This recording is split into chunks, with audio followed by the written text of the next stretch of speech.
going on, world? It's your boy at Big Game James _36, and I'm here with Greg McGarity, and this is the Slayer Gator Bowl Drive to Selection presented by Toyota, where each and every week we go over what happened last week, what happened to the current week, and how it pertains to the Slayer Gator Bowl played here in Jacksonville, Florida on January 2nd.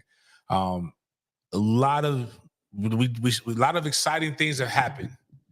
The most important thing in the world happened on this past Tuesday. The thing that we've all been waiting for, to figure out how we're going to pave the way for the future, and that's the college football playoff. That's what all you guys have been. The only thing we've been worried about is the college football playoff, so that we can know what's going on. And the first rankings came out. I'll just go over the top 12 teams. Then we'll go over that. Oregon's number 1, Georgia's number 2, Miami's 3, BYU's 4. Ohio State's 5, Texas 6, Penn State 7, Indiana 8, Tennessee 9, Notre Dame 10, Alabama 11, Boise State 12. In those rankings, you have to have the teams that they feel will be the Power 4 conference champions, and then you have to have the highest ranked Group of 5 team in there as well. That would be Boise State, and then from there, it's a hodgepodge of teams from the SEC, ACC, and Big 10. Well, SEC and the Big 10. But what are your predictions on when it actually kind of ends? Like, how many from the ACC, how many from the SEC, how many from the Big 10, or even Group of 5? Well, I think a lot depends on this weekend. Alabama, LSU, that's really kind of an elimination game. You've got Pitt, you've got Notre Dame, you've got Duke, you've got some ACC teams that are kind of in the running. And while those seeds, you had mentioned the seeds that are in play, you're probably going to have the fourth placed team in the bracket, not the fourth best team in the country. Mm-hmm. BYU may be seeded, 8 or whatever, but the Big 12, if they're higher ranked than the Group of 5, and then they have to take a spot into one of those 4 seeds there. So a lot of interesting dynamics. I think you're going to have some eliminations games coming up. At the end of the season, Texas has played Texas A&M. Tennessee's got to play Georgia. Ohio State's got to play Michigan. They're not as good as they've been. Ohio State's got to play Indiana too, which is currently hosting Tennessee in the first round. But I think the great thing about this is that here we are a month away from Selection Sunday, and we're talking about this matchup, the potential matchups. We know it's going to change. It'll change probably every week, but it's fun to play the game. It's got people talking about college football. And for us, it really helps because it tells us who we may not have access to. You mentioned number of teams. You may have 2 or 3 in the ACC. If you count Notre Dame in that mix, you could have 4. I don't know about 5 in the SEC, but who knows? It depends also on who's ranked really 10th and below, because if they keep losing, that's going to push some SEC teams up because there are 3 teams in the SEC that are bunched together. Texas A&M, LSU, and Ole Miss are bunched together at 12, 13, 14. So I'm sorry, 13, 14, 15. So a lot depends, a lot of movement, but we just know that it's important to us to view this because those teams that are not playing in that 12-team playoff will have access to our bowl. All right. Well, you mentioned something to me about the college football playoff that was interesting. The top 4 teams, where do those teams play, and how do they choose where those teams play at? Well, once you reach that quarterfinal, then the teams that are higher seeded play at the bowl sites that their conferences have an affiliation with. So right now, Oregon, being a Big 10 member, they usually play in the Rose Bowl. So they go to the Rose Bowl. Georgia, number 2, the SEC plays the Big 12 in the Sugar Bowl. So that game would be in the Sugar Bowl. Miami is a 3 seed. The ACC has an agreement with the Orange Bowl, or had one. They would feed into there. And then BYU, since the Sugar Bowl has already been taken by Georgia, a higher seed, they would feed into the Fiesta Bowl. So your conference affiliation comes into play. It doesn't matter about proximity or anything like that. It's where's your conference affiliated, or where have they been affiliated with bowls in the past? Oh, well, that's again, interesting information that you will have, so you can be smarter than your friends when you talk about college football playoff. we'll get into the Gator Bowl predictions and what we're looking at right now. But let's talk about, we had some good games last week, but more importantly, we have some really exciting games that set the stage for here. The ACC is having a lot of parity this year, but so is the SEC. You talked about elimination games. It feels like each week in November is going to feel like elimination weekend for somebody. So Alabama, LSU, whoever wins this game, basically, again, they get a chip. They stay with a chip in the chair if you like poker. The other one, basically, we could do this with a smile on our face because I wouldn't be mad about either one of them. The other one basically gets put into the pool of Gator Bowl candidates.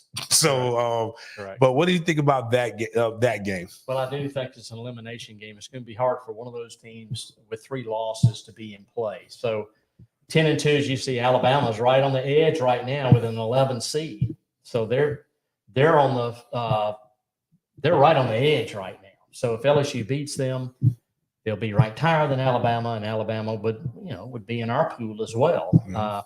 Ole Miss, I think if Georgia beats Ole Miss this weekend, Ole Miss will be eliminated from the college football playoff as well. So Texas plays Florida. Who knows what's going to happen at Florida at quarterback, but you can't doubt it. But Florida's playing a lot better. Yes. Can they beat Texas? I don't think so. But 2 surprise teams, South Carolina and Vandy, play in Nashville. Who would have thought that would be one of the most attractive games this weekend? Because what South Carolina did to A&M last week was crazy. And to see Vandy go on the road and beat Auburn. So they've beaten the 2 Alabama schools this year. Yeah. And they should have beat Texas. They've been, both teams have been really surprising. They're both bowl eligible. Mm-hmm. I mean, to have South Carolina, I think South Carolina, Vandy is I think it's really going to be an interesting game. And then Tennessee should waltz over Mississippi State, and then Missouri Oklahoma's at Missouri, but Oklahoma's really going to struggle to win 6 games this year. Yeah. Weird situation. Oklahoma you feel like they should be more powerful, more explosive. Just haven't done it. But Missouri also has been playing up and down, quarterback issues, those things. Going over to the ACC, Syracuse started hot. I remember, again, transfer portal, Will Howard goes there. Coach says he should send Ohio State some flowers or some chocolates for giving them that. They've gone down. Boston College started off really hot. What other games in the ACC do you think, and are there elimination games for this or for positioning for that chance to play in the ACC championship? Well, Miami's got to keep doing their thing to play in Atlanta against Georgia Tech. And I'm not sure Tech's quarterback status, but if Haynes plays, that's going to make Georgia Tech that much better. Clemson at Virginia Tech is going to be interesting. While Virginia Tech's not in the running, Clemson with another loss, they would be totally out of the mix. But it doesn't matter if they're in our mix or not, because they cannot come to our game because the ACC contract strictly prohibits teams from repeating the same bowl sites in 2 years in a row. So even though there'll be prognosticators that have Clemson there, forget about that. They can't come to our bowl game as much as we'd love to have them, but they're prohibited from coming. That's why I always say stop trusting the experts. Trust the people who are in it way more than you trust the experts, because again, you can't get more insight than the inside man, Greg McGarity. I think he would know. So just putting that out there. You might be smarter than the prognosticators at this point. Duke, NC State, Manny Diaz, great story, doing this thing. Talk about a trap game, because I don't believe this is a trap game. I'm taking the spread with Notre Dame. But like Notre Dame has to keep they can't just duck and look and peek ahead, which I never thought I would say in my life. They can't peek ahead to Army or whoever they got like the games before. They can't use this as a bye week. They lose this. Are they out of the college football playoff? You would not be able to overcome losing to Northern Illinois and FSU. You would be out of the running. So they'd be in our pool. So it's a huge game for them. And all you have to do for Notre Dame is mention Northern Illinois. That's the lesson they learned. They cannot take anyone for granted. And I promise you, Coach Freeman's going to have them amped up to play. And then Pitt's got to play. They host Virginia. So, it's just crazy. Teams have the ability to upset others. And you saw how close the Georgia-Florida game was. Mm-hmm. I mean, it was close up in the third quarter until that bad snap on the field goal attempt. That changed really the whole game. But it's very difficult to overcome turnovers and poor mistakes. Yeah, well, those are the games that are coming up again. College football every week it's pretty exciting. College football playoff rankings are out. We can see it. Teams are starting to already get complacent because they feel like they got it there. But that's the beautiful thing. You fall asleep and you can lose to somebody that you never thought you would lose to. Some of the prognosticators are what are they saying? Again, 247 puts Clemson versus Ole Miss. We kind of just told you that can't happen. Everybody seems to like SMU versus LSU. Athlon, College Football News. We have a Louisville versus Missouri. A Louisville versus Ole Miss. Clemson versus Vandy. I like the Vandy story, but hope that doesn't happen. No offense to any of my Commodores. They're a great story, just don't want you here. USA Today puts SMU versus A&M. That would be an interesting game as well. If you want to know what my prediction is, I can't tell you. You have to go follow the Slayer Gator Bowl on Instagram, and you will see what the local expert has to say about his.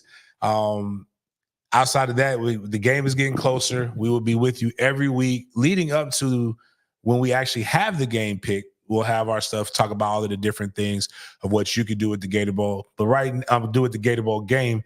But if you're not a Chairman's Club member, that means you have not got a chance to scout a game. You should consider that. It's very, very fun. I've done 2 this year. A lot of guys have gone around and done these different things. What is the Chairman's Club and what access and why should people consider being that group? Well, the Chairman's Club includes really a lot of our corporate sponsors as well as individuals that have certain access to certain membership perks rather than really our Green Jacket Committee. And the Green Jacket Committee is very, very vital to what we do. And even some of the Green Jackets are able to scout. So we've got a situation to where Chairman's Club, they have a great weekend like we talked about at Amelia Island. They have certain inside knowledge of what's going on. So a lot of things, but I think a lot of it, James, deals with the charity effort that we have. So many are involved because they love the football game, but they love being involved in our charities probably even more. So 2 very healthy initiatives there as far as sports mixed with charitable efforts. So pretty good concoction there. I absolutely love the charity aspect of it. They get the athletes to go and they fill out bags, I believe, when they come here. So it's part of their bowl package, but we also have the great partnership with Dreams Come True. So we have some information with what we did with my guy Luke and some of the other dreamers. Cool stuff. Great to get involved. Also, really good to get your business and your name involved in the community here with one of the best bowl games in its 80th birthday, which I got a chance to celebrate one of those with some touchdowns a couple of years ago. And this time we'll have 2 great teams, great matchups for as the college football season continues to progress. We'll make sure you're up to date with myself, Big Game James, and Greg McGarity on the Slayer Gator Bowl Drive to Selection show presented by Toyota. We'll see you guys next week.